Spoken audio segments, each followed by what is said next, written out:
do right?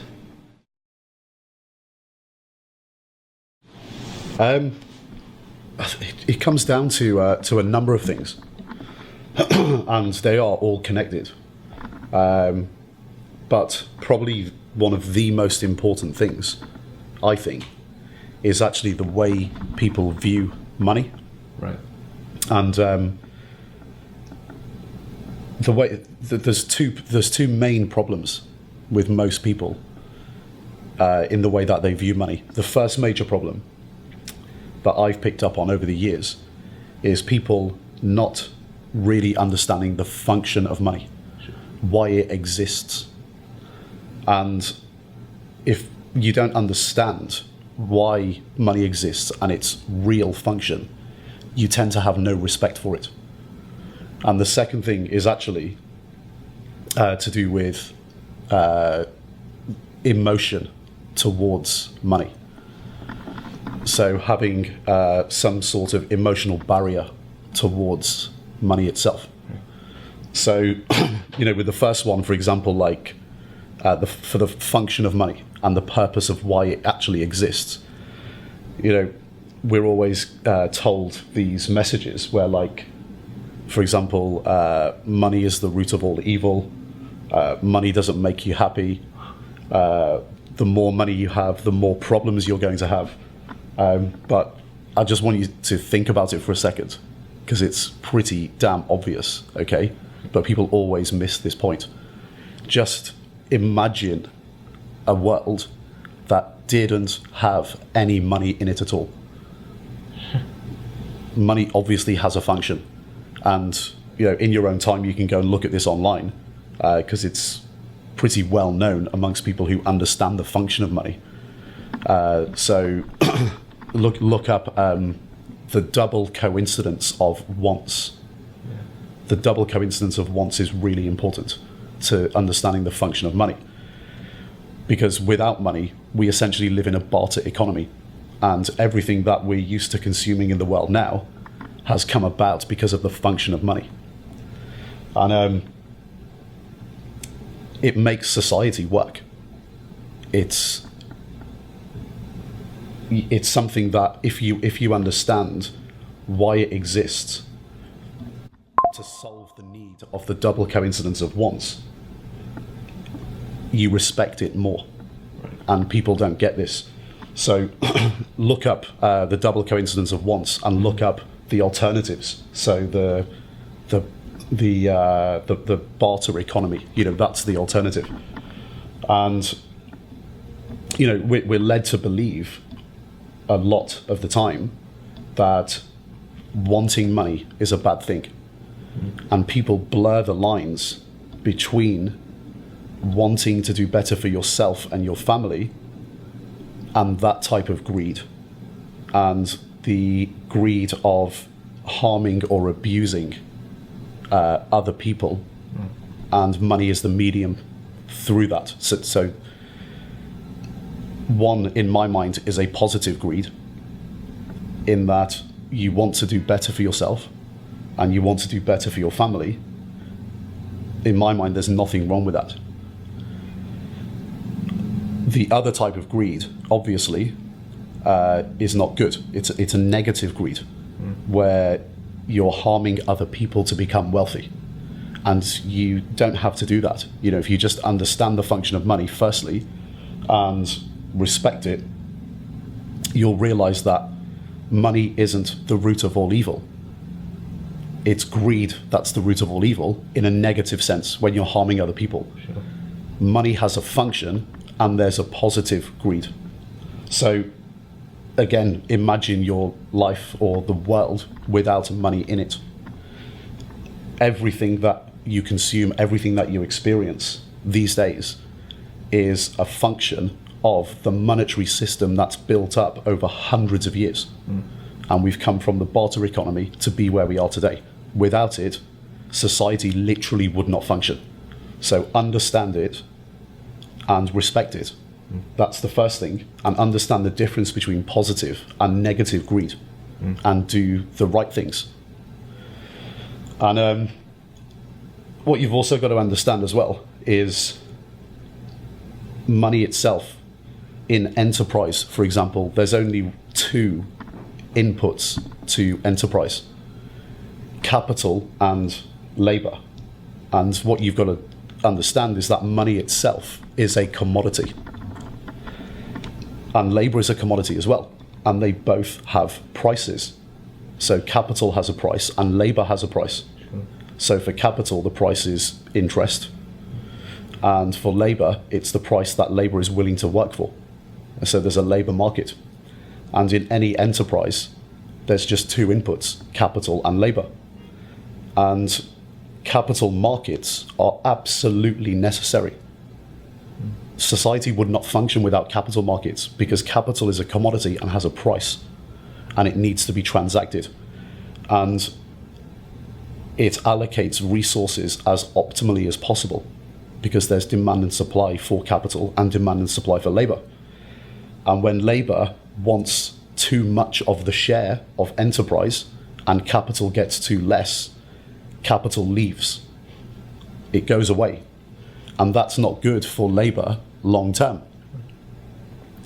So when you understand the function of money and capital markets, you understand that it's absolutely necessary for them to exist. Because in all circumstances in history, when capital has been locked out of the market and left, there's been widespread depression. Yeah. Money makes society work. And a small problem is that, these days it's very popular to have this view of the world, this view of money, that the system is broken and doesn't work. Well, it does, because there is no better alternative. It's not perfect, but there's no better alternative. And just because, for example, someone was born with no capital doesn't mean the system is wrong or unfair. They just need to understand the role of money and understand its function. So all of these messages that we get about money, so money is the root of all evil. No, it's not. Greed is. Money doesn't make you happy. Well, people that I know and myself with money who have done quite well for themselves, we know that. That we're not stupid. These guys aren't stupid. And they absolutely know it doesn't make them happy. They're generally speaking exactly the same as they were when they were young and had no money. They're exactly the same type of people, but they're just a little bit older and a little bit wiser. And the other sayings, so the more money you have, the more problems you have. Well, it's just not the case. The more money, you only have problems if you don't manage your money properly. So if you manage it well, then you're gonna do okay. You're actually probably gonna be more comfortable, more relaxed, have more freedom, more choices, and probably it helps you become happier. It doesn't make you happy, it just helps you become happier. So all these messages that people get told, constantly growing up, this creates the second problem as well. So first of all, not understanding the function of money, but secondly, also having emotional barriers to money. This is the second problem. And actually, I can just go off and I'll come back in a second to illustrate the point. Okay. All right. All right. I'll be back in a second. Wait there. I can go and get something and to illustrate the point more accurately. Okay.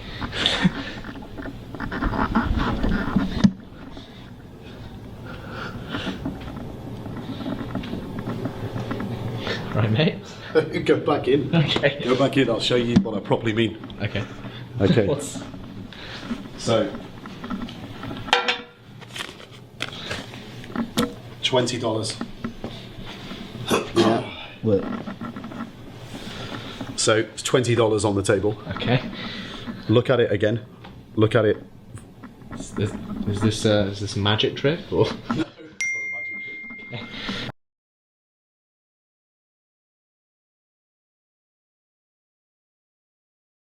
At the $20, Yeah. what do you think of it? It's